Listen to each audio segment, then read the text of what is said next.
بعثت عمومی کا آغاز آپ نے کیا کیا؟ یہ بھی صلح حدیبیہ کے فوراً بعد، سن 6 ذی قعدہ صلح حدیبیہ ہے، سن 6 ہی کے آخر میں آپ نے بیرون عرب دعوتی خطوط اور سفیروں کی ترسیل کا آغاز کر دیا۔ سن 6 کے آخر میں تو ذی قعدہ کے بعد ذی الحجہ ایک ہی مہینہ رہ گیا نا، تو اس میں تو صرف نجاشی کی طرف بھیجا گیا، چونکہ وہ جو ایمان لائے تھے نجاشی، حضرت نجاشی جن کا کہ تابعین میں شمار ہے، ان کا انتقال ہو گیا تھا۔ اب جو بھی تھا وہاں بادشاہ وہ عیسائی تھا، اس پہلا خط آپ نے اس کو بھیجا۔ پھر یکم محرم سن 7 سے آپ نے جو خطوط اور سفیر بھیجنے شروع کیے، تو نوٹ کرتے جائیے، قیصر روم ہرقلیس، ہرقل اعظم، دہیہ کلبی رضی اللہ تعالیٰ عنہ بھیجے گئے آپ کا نامہ مبارک لے کر۔ خسرو پرویز،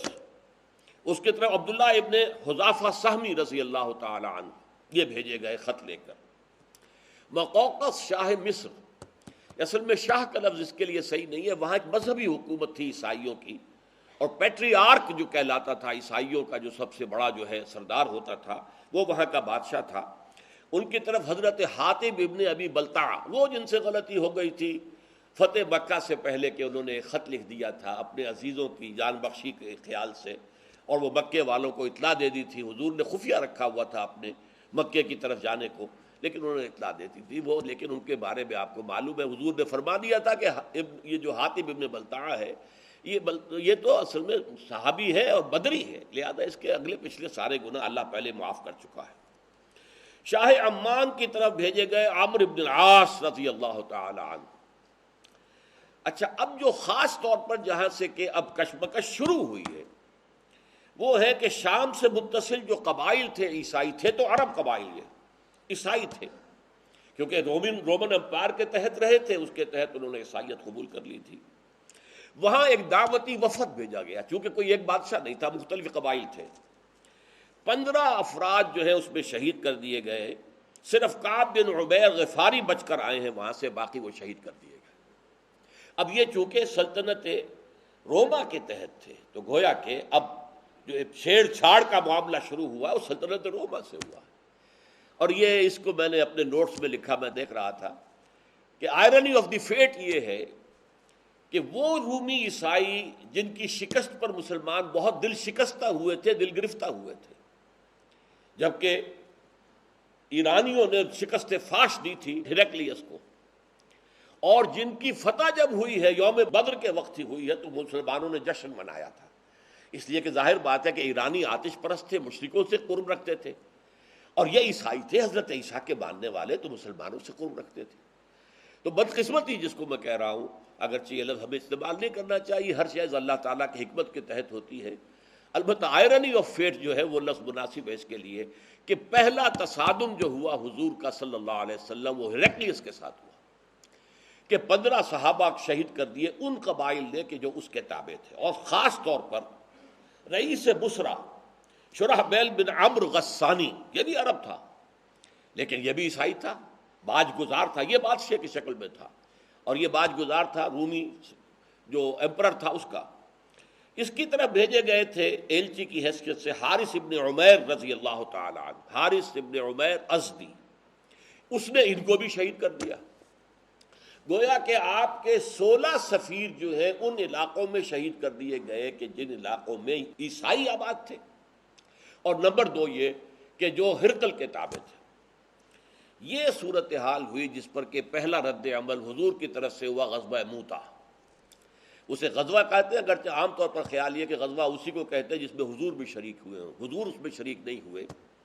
لیکن ظاہر بات ہے سفیر کا جو قتل ہوتا ہے وہ اعلان جنگ ہوتا ہے۔ اب گویا کہ شام کے ان عیسائیوں کی طرف سے اعلان جنگ ہو گیا، تو حضور نے ایک لشکر تیار کیا 3000 افراد پر مشتمل صحابہ کرام کا، اور اس میں گویا کہ آپ کو پہلے سے معلوم تھا کہ کیا حالات پیش آئیں گے۔ آپ نے 3 جو ہیں سپہ سالاروں کا اعلان کر دیا کہ پہلے زید ابن حارثہ ہوں گے رضی اللہ تعالیٰ عنہ، اگر وہ شہید ہو جائیں تو جعفر ابن ابی طالب جو حضور کے چچا زاد بھائی ہیں، حضرت علی کے بڑے بھائی جعفر ابن ابی طالب، اور اگر وہ بھی شہید ہو جائیں تو عبداللہ ابن رواحہ، یہ انصاری ہیں رضی اللہ تعالیٰ عنہ۔ یہ 3 کا آپ نے نام لے کر تعین کر دیا۔ اب وہاں کیا ہوا، جب یہ 3000 کا لشکر جو ہے یہ حدود شام میں داخل ہوا تو معلوم ہوا کہ وہاں تو تیار ہے ایک لشکر 1,00,000 یا 2,00,000 پر، زیادہ روایات 2,00,000 کی، مقابلے کے لیے تیار ہے۔ اب انہوں نے مشورہ کیا کہ یہ ہم 3,000 ہیں، وہ 2,00,000 ہیں، فرض کیجیے 1,00,000 بھی ہوں تو کہاں 3,000 کہاں 1,00,000، کہاں 3,000 کہاں 2,00,000۔ لیکن سب لوگوں کا کہنا یہ تھا، حضرت زید ابن حارثہ نے جب مشاورت منعقد کی کہ ہمیں تو شہادت چاہیے، ہمیں فتح شکست سے کوئی غرض ہی نہیں، فیصلہ وہ مقابلہ کریں گے۔ لیکن مقابلہ تو کیا، بہرحال آخر کچھ نہ کچھ تو دنیا میں ریشو پروپورشن کا معاملہ ہوتا ہے نا، طاقت کا عدم توازن، لہذا وہاں صورتحال بہت مخدوش ہو گئی۔ حضرت زید ابن حارثہ شہید ہو گئے، حضور نے مدینے میں اعلان کر دیا زید شہید ہو گئے، اب کمان سنبھال لی ہے جعفر ابن ابی طالب نے، وہ بھی شہید ہو گئے، حضور نے اس کا بھی اعلان کر دیا۔ پھر اس کے بعد عبداللہ ابن رواحہ وہ بھی شہید ہو گئے، جن 3 کا نام حضور نے لیا تھا تینوں شہید ہو گئے۔ اب حضرت خالد ابن ولید نے، یہ میں کہنا بھول گیا کہ صلح حدیبیہ کے بعد جو اندرون ملک عرب حضور کی دعوتی سرگرمیاں ایک دم تیز ہو گئی تھی، اس کا نتیجہ یہ تھا کہ خالد ابن ولید جو غزوہ احد میں عارضی شکست کے ذمہ دار تھے، اور عمرو ابن العاص جو سفیر بن کر گئے تھے قریش کے اور گئے تھے نجاشی کے پاس کہ ہمارے بھگوڑے یہ آ گئے ہیں مسلمان یہاں پر، یہ ہمارے غلام ہیں، انہیں واپس کرو، یہ دونوں ایمان لے آئے اسی دوران میں، فتح مکہ سے پہلے۔ اور حضور نے فرمایا صحابہ سے کہ مکے نے اپنے جگر گوشے تمہارے قدموں میں ڈال دیے ہیں، یعنی یہ کوئی معمولی آدمی نہیں ہے، خالد ابن ولید کوئی معمولی انسان نہیں ہے، عمرو ابن العاص کوئی معمولی آدمی نہیں ہے، مکے نے اپنے جگر گوشے جو ہے وہ تمہارے قدموں میں ڈال دیے۔ تو حضرت خالد ابن ولید رضی اللہ تعالی عنہ اب میدان میں آئے، انہوں نے خود کمان سنبھالی اور بڑی حکمت عملی سے لشکر کو بچا کر نکال کر لے آئے۔ اس میں صرف یہ ہے کہ 12 مسلمان شہید ہوئے، باقی لشکر بچ کر نکل آیا، یہ بہت بڑی کامیابی تھی۔ لیکن جب یہ لشکر واپس مدینے پہنچا، مدینے والوں نے مٹی پھینکنی شروع کر دی، بھگوڑے ہیں، یہ میدان سے بھاگ کر آئے ہیں۔ حضور نے فرمایا نہیں، یہ بھگوڑے نہیں ہیں، یہ تو آئے ہیں الی فئۃ، یہ اپنی بڑی جماعت کے پاس آئے ہیں تاکہ یہاں سے مزید کمک لے کر پھر جائیں۔ تو اس حوالے سے حضور نے فرمایا کہ نہیں، کو بھگوڑے مت کہو۔ تو یہ غزوہ مؤتہ ہوا، اگرچہ جرم کی سزا تو نہیں دی جا سکی، لیکن یہ بات کہ محمد رسول اللہ کے آدمی 3,000 ہو کر وہ 2,00,000 کے لشکر سے ٹکرا گئے، اس نے ایک بہت رعب قائم کر دیا پورے علاقے پر، ہلا دیا اس پورے علاقے کو کہ یہ طاقت کیسی ہے ان کے اندر۔ منحصر مرنے پہ ہو جس کی امید، نا امیدی ان کی دیکھا چاہیے، جس کی امید مرنے سے منسلک ہو جائے، مرنا سب سے بڑی کامیابی ہے، شہادت فی سبیل اللہ، تو اس کو کسی شے کا خوف ہوگا؟ سب سے بڑا خوف تو اسی کا ہوتا ہے، جان نہ چلی جائے، اور جو جان دینے ہی کو سب سے بڑی کامیابی سمجھے، منحصر مرنے پہ ہو جس کی امید نا امیدی اس کی دیکھا چاہیے۔ تو گویا کہ ایک بہت بڑا جو ہے زبردست رعب پڑ گیا، اور جس کے نتیجے میں سلطنت روما کی جو ہے جڑیں ہل گئی۔ اس کے بعد پھر ہرقل نے تیاری کی زور شور کے ساتھ، تو نپ دی ایول ان دی بڈ، یوں سمجھیے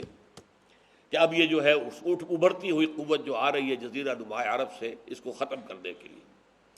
اس نے اتنا بڑا لشکر تیار کیا کہ مدینے میں مسلسل حالت خوف طاری رہتی، ذرا سا پتہ کھڑکتا تھا، آ گئے رومی، آ گئے رومی، آ گئے رومی، آ گئے۔ رومیوں کے آنے کی یہ خوف جو ہے مسلمانوں پر وہاں تھا، مشرکین بھی تھے وہاں، وہ منافقین بھی موجود تھے۔ لیکن بہرحال نبی اکرم صلی اللہ علیہ وسلم نے 30,000 کا لشکر تیار کیا، آپ تبوک تک پہنچے،